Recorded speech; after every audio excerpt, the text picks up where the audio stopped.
history, especially Europe and United States.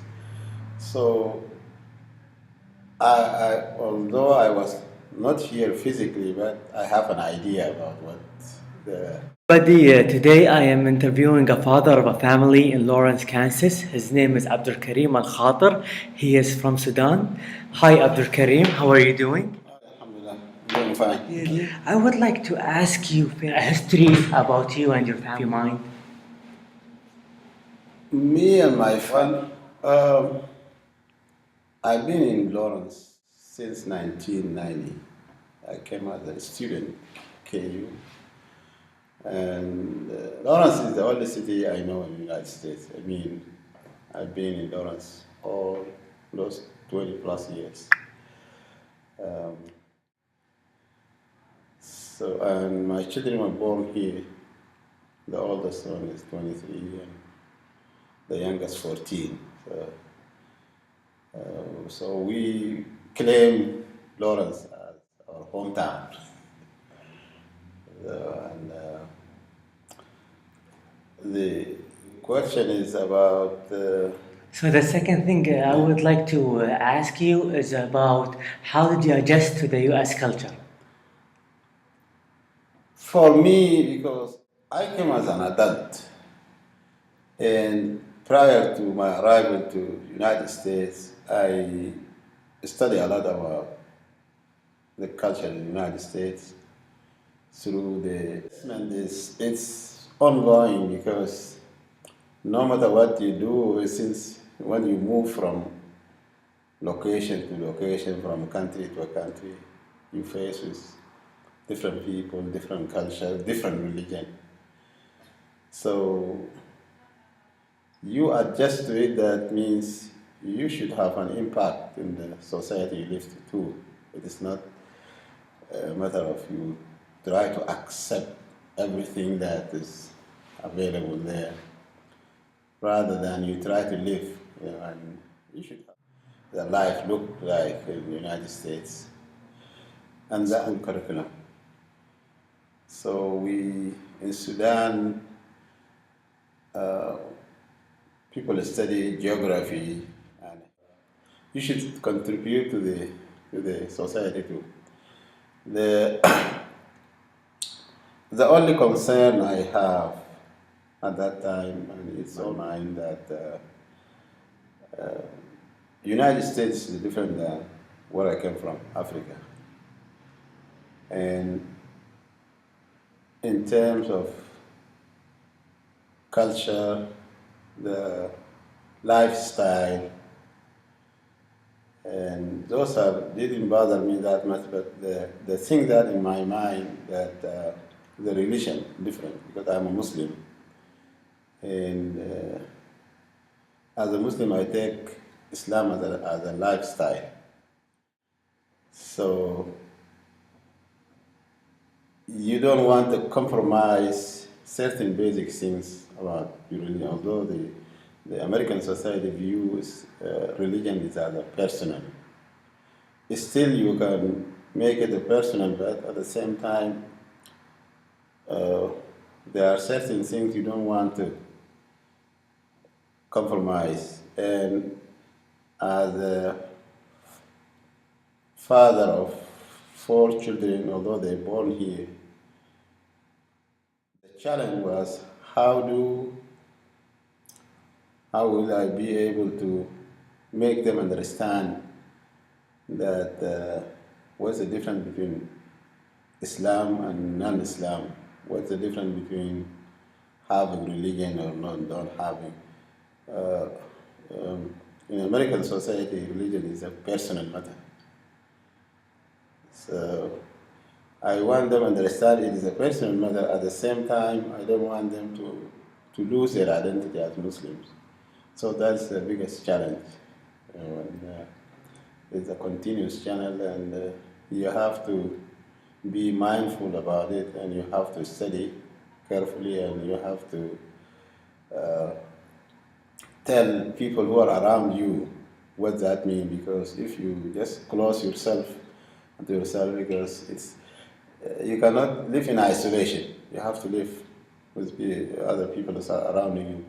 So for them to have better understanding about what your life studied, you have to be open-minded. You have to explain to them what that means to you, and what's your role as a Muslim in any society.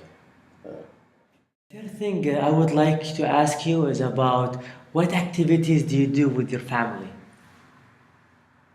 Well, I can't say there is a specific activities just for our family, but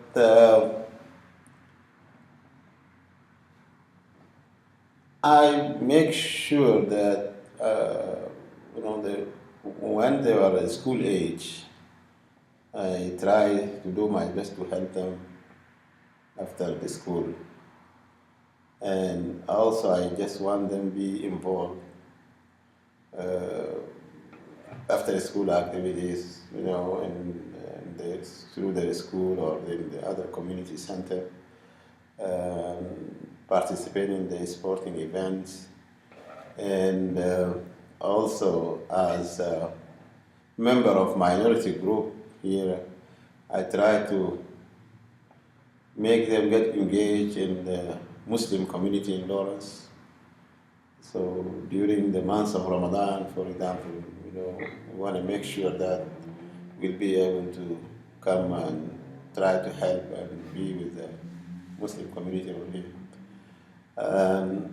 When I was a student, also I want to make sure that I will be part of the African Student Union and Muslim Student Association. At what part I used to be the president of the Muslim Student Association when I was a student at KU. And outside Lawrence, we have a big Sudanese community in Kansas City, and they have what they call the Sudanese Association. And normally they have some activity during the weekends, and the major one is playing soccer on Saturdays and gathering during the national events, and so it's kind of a busy. And on top of that, I'm working, so most of the time I'm a full-time worker, and sometimes more than one job. So I'm busy, and I try to keep them busy, but I want them to focus in their study more than anything else. What's your future plan for you and your family?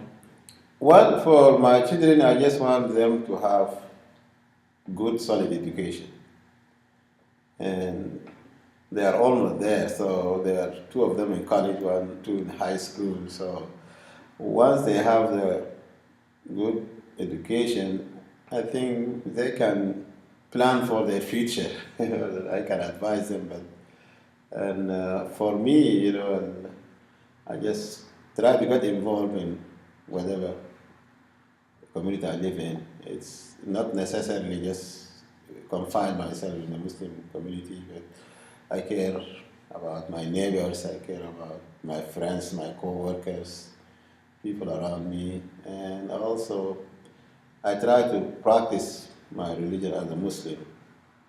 Hopefully, I will be able to help changing some of the misunderstanding and stereotype of Muslims are this and this, and I wish that people Muslim in general, try to focus and say, when you hear something like Islamic terrorism, that bothers you, because there is nothing you cannot equate Islamic terrorism. I hope that they will say a Muslim terrorist, a terrorist who happened to be a Muslim, you know, and wrongdoers can be any, can be Muslim, can be non-Muslim. So, and defending of religion is not something that I claim I can do it, because it is a divine revelation and God will protect it. But as a Muslim, I want to make sure that I practice it to the fullest of my ability. Uh, And I believe when somebody practices Islam, it will change his behavior to better. It will change, you know, because the name is Islam, it's peace. So if people around you don't feel safe, you got to check yourself because Islam is a religion of peace, and that doesn't mean that it doesn't have an impact on other people because you have to study, you have to let other people know what it's all about because unless somebody tell about it, by itself it doesn't go anywhere. what things that you and your family have in common? Well, that's everything. You mean my children or my extended family? Like all of you, what things that like all of you and your wife and your children have in common? Well, it's a it's a difficult question to answer because I hope that we are a family, so we are one unit. So it seems like hopefully everything good we're supposed to have in common. so, so yeah, but if you mean the hobbies, I like to read and they like the sport. So that's different a little bit.